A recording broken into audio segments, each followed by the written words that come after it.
Yes, Fadi TV jimbaniriza kadde kano mwasiri mutyamu namwe n'abafollowinga n'embeebaza ne bagamba nti mwakola kyamaanyi okubanga mwasubscribinga ne munyiga kanemba ne updates ezinava mba n'amawulire agaba gatambula okwetoola eggwanga lyattu Uganda.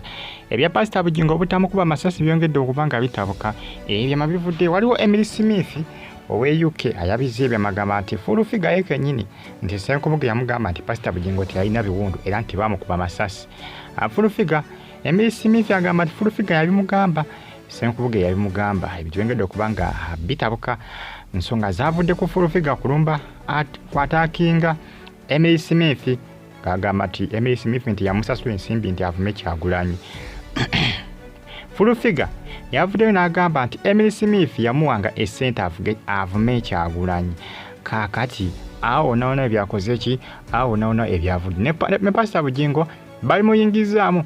Emily Smith agamba nti full figure yamugamba nti Pastor Bugingo teyalina biwundu, yanti no full figure yagamba Emily Smith yamugamba ebintu talina biwundu nti yali just je mu Senkubuge. Yuki ya Senkubuge siasa bakola bonna ku Soti TV wali ku program y'okumakya. Kakati no baba ebintu byengedde okubanga bitabika. Full figure n'asigaza omulimo ne Senkubuge banasigaza omulimo kwa isaz n'abantu abasinga bayinza obitwala serious kituufu Pastor Bugingo teyalina biwundu olw'ensonga nti bano bamuli nnyo ku lusegere naddala Senkubuge. Kakati ekyebuuzibwa byo bituufu Pastor Bugingo teyalina biwundu oba nedda, kuba gundi Emily Smith ono omukyala we UK si mwana muwala bula mukyala mukulu we UK yakoze eki yabyogedde.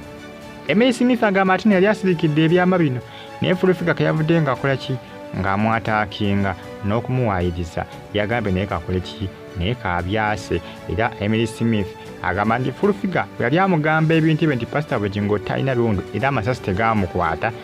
Yagamba nti Senkubuge yakola ki, Senkubuge ye yakola ki yabimugamba. Full figure yagamba Emily Smith owe UK nti Senkubuge yabimugamba nti Pastor Bugingo talina biwundu, kibategeeza nti Senkubuge yakola ki yaleeta information. Bannaye nali manyi ebintu by'amasasi byaggwa naye ate kakati babikomezaawo mu internet ku social media ku bintu ebimu ebitrending akadde kano babikomezaawo naye nga full figure yatankudde olutalo. Ono omukazi siye mwangu, mukazi mutabangufu. Ono simanga Emily Smith mukazi mutabangufu. Ekyebuuzibwa Emily Smith byayogera bituufu oba nedda, oba ageza kwagala kulumya full figure olw'ensonga nti full figure naye yakoze ki naye yamulumizza. Ddala kituufu mwami Bugingo Teyakubwa Masasi era ebiwundu yali tabiina, kubanga ono omukyala Smith owe UK agamba nti Senkubuge yabigamba full figure. Ye Senkubuge ddala kituufu ebigambo yabigamba full figure oba Emily Smith alimba, kubanga no Emily ayinza okuba just ayagala kola ki, ayagala kulabika nga kwegamba agetinga even.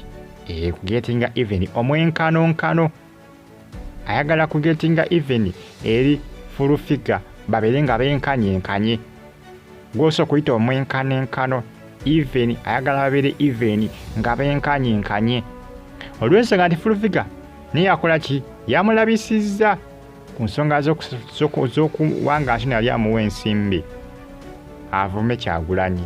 Kakati bigenda kubanga bikomekeerawa bino kubanga ndaba byongera kubanga bitabuka butabusi.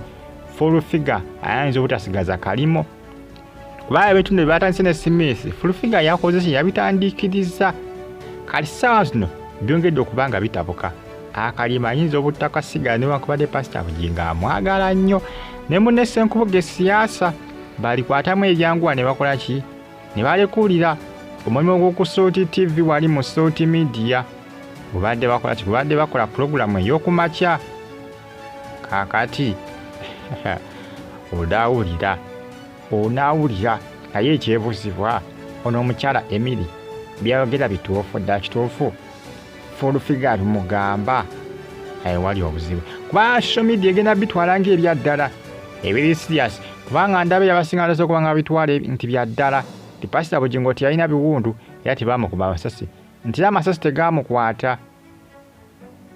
Abasinga batanze okubitwala siriyasi era ng'ebya ddala. Kaakati awo ekitegeeza Pastor Bugingo abantu badde bava ku nsonga zino bagenda kuddamu ziwa focus naye ng'eyaviiriddeko obuzibu obwo ye full figure. Kibategeeza Pastor Bugingo tayinza kuleka full figure kusigala ng'akola ku Soti TV kw'ossa n'okola mu kampuni ye. Nabagamba nti full figure zaakolanga mu kampuni ez'enjawulo naye nga zimugoba olw'emivuyovuyo n'okuvuma abantu. Ewa Bugingo gy'abadde amaze ebbanga eriwerako okubanga tannagobebwa. Vision Group yamugoba naye kampuni ndala nnyingi ze yakolerako zaamugoba olw'okola ki? Olw'obutaba na mpisa n'okuvumanga buli kiramu n'okuwemula. Era abasinga beewuunya ne Pastor Bugingo kubanga akyalina full figure ate nga TV gy'aliko ya Katonda. Kaakati nno munnange awo wetuli.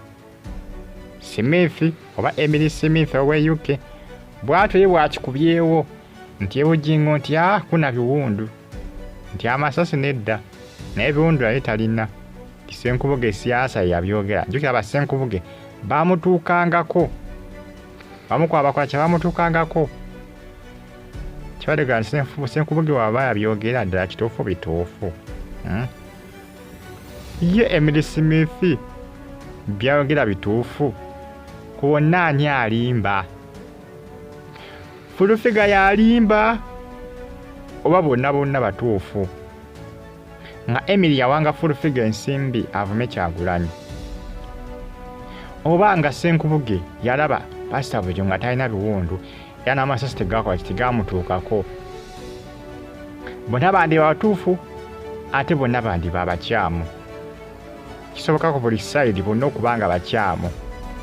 Nga full figure nga full figure taisivingako nsimbi wa Emily Smith okuvuma Kyagulanyi.